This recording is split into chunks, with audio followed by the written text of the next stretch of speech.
As an independent nonprofit community media center, Amherst Media has evolved over nearly 5 decades, adapting to the rapidly escalating technological changes in the area of communication by providing training, equipment, and space for local content creation. Throughout the last 50 years, we've all seen the national demise and shrinkage of local newspapers across the country, due in great part by media conglomerates purchasing, then absorbing their assets and leaving closed newsrooms or a depleted skeletal version of what had been. This consolidation of ownership and control, accompanied by the explosion of social media as the popular choice for many to receive their news and for businesses to advertise, has impacted communities across the country, including the town of Amherst. Amherst local newsprint coverage has dramatically decreased over the last decade, due in part to the loss of the Daily Hampshire Gazette and the Springfield Republican subscription base. We have seen a similar scenario play out with local network television affiliates, most recently in 2021 when the 3 WGGB television stations, ABC 40, CBS 3, and Fox 6, collectively marketed as Western Mass News, were sold as part of a $2.7 billion deal involving all 17 Meredith Corp stations nationwide to Gray Television Inc. of Atlanta. This consolidation of Valley newsrooms and news coverage has reduced the actual number of stories that are covered on a daily average. We have seen a dramatic increase of weather forecasting, with little to no coverage of local breaking news. The decrease in public coverage of issues and events adversely impacts the level of knowledge with which informed citizens can actively engage with their local government. Public awareness and engagement is hindered and leads to apathy and non-participation, resulting in low voter turnout.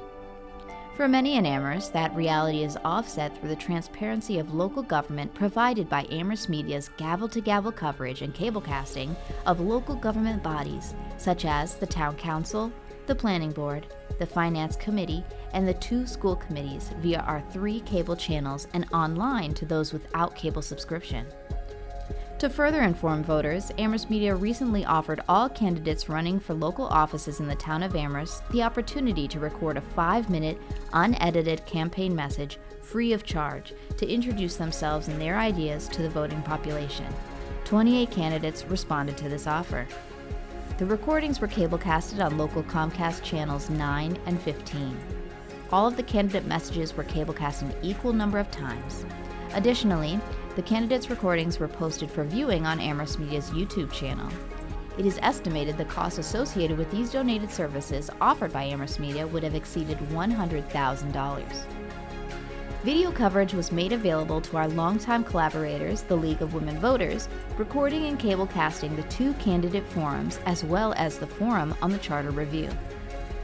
Recognizing the need for more local coverage, Amherst Media has been developing the structure and platforms to address the existing need and forthcoming challenges.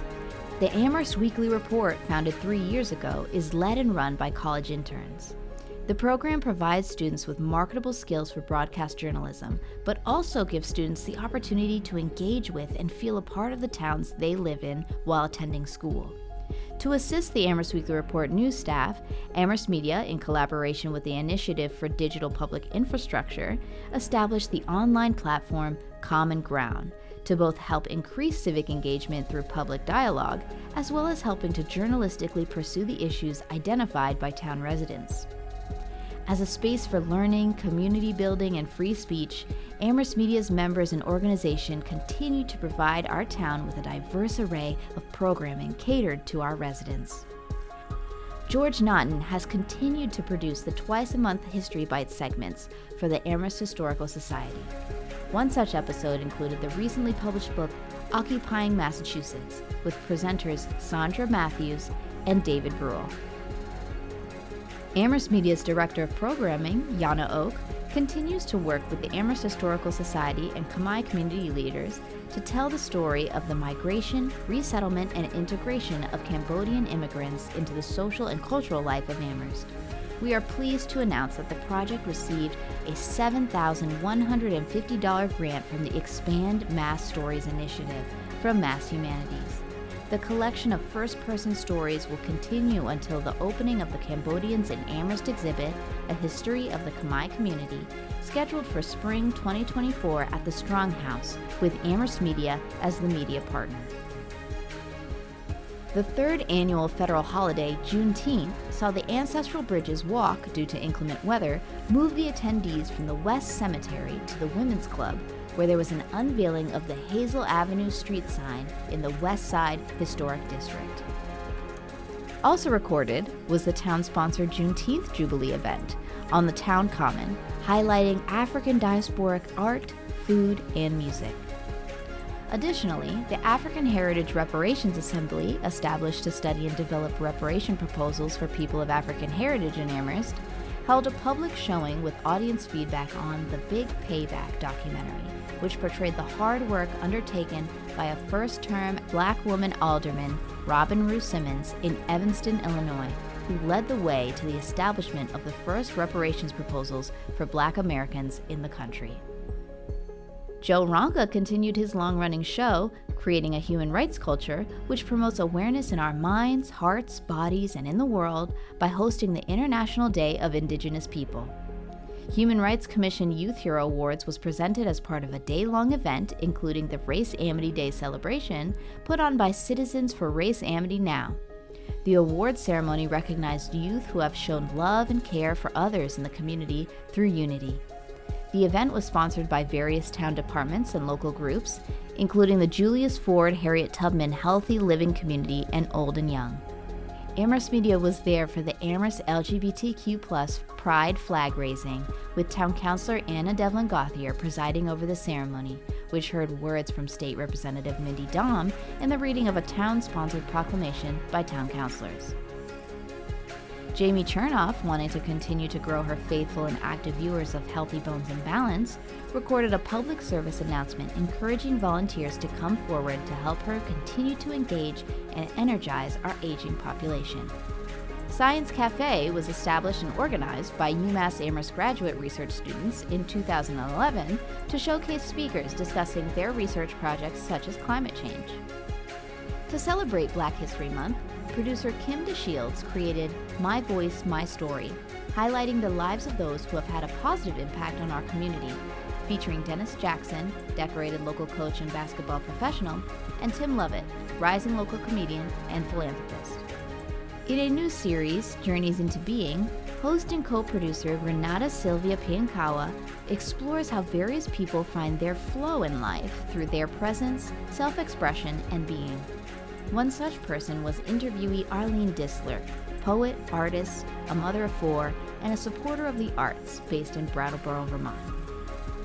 Amherst Media's cameras were there for the Jones Library series Gardens to Gardening to record John Root's presentation, Edible Perennial Gardening and Landscapes, as well as the library's joint sponsorship with the Amherst Historical Society of Ken Gloss from Brattle Bookshop on The Joy of Collecting Old Books. Josh Morse's High School Basketball Coaches podcast allows coaches and players alike behind the scenes and into the mind of a high school basketball coach. Coaches and players gain valuable insight and perspective on the decisions and planning coaches make to improve team and individual performance, such as provided by Milton Academy's Lamar Reddix. Amherst Media board member Jamal Jackson continued his hip-hop radio show, Hip Hop is Alive, bringing listeners history and the sound of past and contemporary hip-hop. Amherst Media was selected by the International Training and Development Organization to host Alejandra Ramos, a radio producer from Guatemala's national radio station, TGW.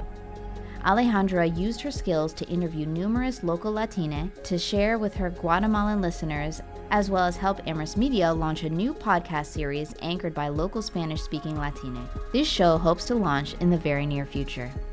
This past summer, our college students helped to create a new show called Hotspots, highlighting the awesome businesses, events, and cool things to do in the Amherst area, like a trip to Puffer's Pond or the Norwatuck Rail Trail. Amherst Media also provided summer internships to Amherst Regional High School students, which resulted in a screening of their short videos which highlighted their evolving competencies in the video production field, which many have stated that they want to pursue. This summer provided a structured yet flexible space for the students to develop their visual storytelling skills. This recent increase of middle and high school students working their ideas for video programs through Amherst Media training and access to our equipment lends itself to highlighting the importance of one of our criteria selected for siting our new facility: easy access for all, especially ARPS students. As we gathered the remaining building permits and began to select a contractor for our new facility, we were confronted by the sudden and dramatic loss of our dear friend and colleague, Dr. Demetria Shabazz. Dr. Shabazz was always willing to create new and engaging programming where community residents told their stories, expressed their opinions, and raised their voices. Archiving and oral history for Dr. Shabazz was in the now and present. Her mantra was, "Tell your story or someone else will tell it for you." Demetria wore her support for Amherst Media on her sleeve and reminded people, wherever she was, how free speech isn't an abstract concept. Dr. Shabazz nurtured free speech and made Amherst a more dynamic community, one that questions injustice, advocates for programmatic changes, and put forth policies to engage others to envision a community and society that met the needs of all its people. To honor and support Dr. Shabazz's legacy, the Board of Directors has voted to name the new facility the Dr. Demetria Defay-Rougeau Shabazz Center for Media Arts.